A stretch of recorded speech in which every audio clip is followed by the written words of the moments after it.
안녕하세요, 여러분. 백영기 목사입니다. 오늘 여러분들과 함께 에베소서 4장 1절부터 묵상해 보도록 하겠습니다. 먼저 4장 1절입니다. 4장 1절 제가 읽겠습니다. 그러므로 주 안에서 갇힌 내가 너희를 권하노니 너희가 부르심을 받은 일에 합당하게 행하여. 여기에 보면 초두에 주 안에서 갇힌 내가 라고 이야기를 합니다. 바울이 이야기하는 주 안에서 갇힌 내가, 이 말씀은 가지고 있고 함의하고 있고 그리고 오버랩해서 전달하는 메시지가 여러 가지 중첩되어 있다라고 봅니다. 첫 번째는 바울이 실제적으로 감옥에 갇혀 있습니다. 그래서 하나님 나라를 위해서 갇히고 고통받고 있는 바울의 모습이 하나님의 길을 따라간다라고 표현하고 있습니다. 그런데 무엇을 또 이야기를 하느냐? 주 안에서 갇혔다라는 것은 주 밖에 있는 사람들과 차단이 됐다라는 겁니다. 바울이 지금 세상에 있는 사람들과 차단이 된 게 뭐냐? 생각의 차단이 먼저 있었습니다. 세상의 눈으로 볼 땐 바울처럼 살아가는 것은 쫄딱 망한 겁니다. 그렇지 않습니까? 그런데 주 안에서 갇힌 바울은 세상의 생각이 아니라 주님의 생각으로 자기의 삶을 감사하고 기쁨, 하나님의 주신 기회로 바울은 여기고 있습니다. 그러니까 이 생각이 세상 사람들의 눈으로 볼 때는 편협적인 겁니다. 왜 편협적인 거냐? 아무리 봐도 바울은 죄수고 거지 같고 감옥에 갇힌 것 같은데 바울은 세상 사람들 눈으로 볼 때는 하나님의 생각으로 내가 감옥에 갇혀도 예수 그리스도의 기쁨이다라고 생각을 하는 겁니다. 그러니 바울의 생각이 세상 사람들의 생각이 아닌 하나님의 생각 안에 갇혀 있다라는 겁니다. 우리 기독교인들은 주 안에 생각이 갇혀 있어야 됩니다. 여러분, 저는 목사여서 그러기도 하겠지만 가끔 세상 사람들은 술과 유흥으로 많은 시간을 보냅니다. 그리고 술 마시고 유흥하고 노름을 하고 그렇습니다. 저는 술 마시는 게 하나도 유혹이 안 됩니다. 물론 저희 부모님도 술을 안 마셨기 때문에 술에 대한 관심도 없기도 하겠지만 저는 술 마시는 것보다 주 안에서 갇혀있는 우리 성도들과 대화 나누고 차 마시고 이야기하고 이러한 시간이 저에겐 힐링 타임입니다.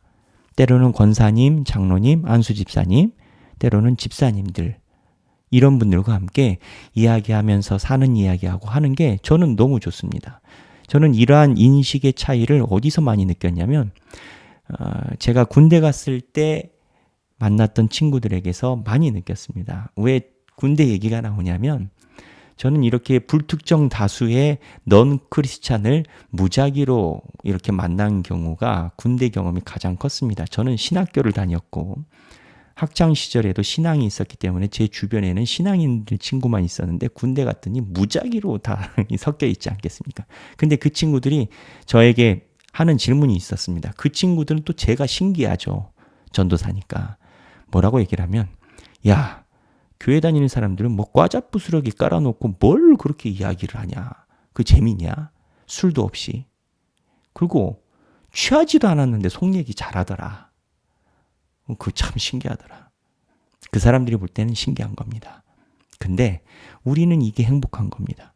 일주일 중에서 교회 가는 시간이 행복하고 교회에 대해서 이야기를 하고 성도들과 교회 얘기를 하다가 웃기도 하고 울기도 하고 기쁘기도 하고 이게 주 안에 갇힌 자인 겁니다. 그래서 주 안에 갇힌 내가라는 바울의 이 메시지는 많은 걸 함의하고 있습니다. 우리도 하나님의 기준에 의해 세상 사람들의 기준이 아닌 하나님의 기준에 의해 주 안에 갇힌 자가 되어야 됩니다. 외견상으로는 십자가의 길을 걷는 것을 이야기를 하겠지만 내면으로는 하나님의 생각으로 우리의 행복을 보고 우리의 기쁨을 찾아가는 그 자리를 찾아가야 됩니다. 주 안에서 갇힌 자는 주변에 있는 모든 환경과 여건과 친구들이 다 바뀔 수밖에 없습니다. 왜? 서로 기뻐하는 포인트가 달라지기 때문입니다.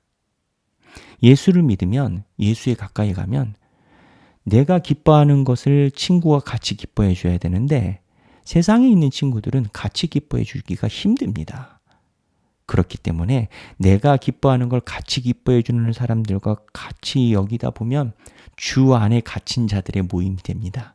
그게 뭐냐? 교회입니다. 그래서 여러분들이 바울의 메시지처럼 주 안에 갇힌 자가 되기를 바랍니다. 그런데 주 안에 갇힌 자가 그 다음에 나타나는 현상이 있습니다. 주 안에 갇힌 내가 너희를 권하노니 너희가 부르심은 받은 일에 합당하게 행하여. 여러분, 합당하게 행하여라는 표현이 나옵니다. 이게 뭐냐? 주 안에 갇힌 자가 그에 걸맞는 열매를 맺는 모습을 나옵니다. 사랑을 하면 연애 편지를 쓰게 됩니다. 그렇죠. 연애 편지를 쓰지 않아도 사랑을 하면 표현을 한다든지 그 사람을 오랫동안 쳐다보게 됩니다. 이미 눈빛이 사랑을 이야기하는 거 아니겠습니까? 주 안에 제대로 갇힌 자는 자연스럽게 흘러나오는 것이 있습니다. 그것을 2절부터 이야기를 합니다. 2절부터의 내용은 내일 같이 묵상하시겠습니다. 오늘 여러분, 주 안에 갇힌 내가라는 메시지를 같이 살펴봤습니다. 오늘 하루 그리고 내일 평생 동안 주 안에 갇힌 자로 살아가시는 여러분들이 되시길 주님의 이름으로 축원합니다. 감사합니다.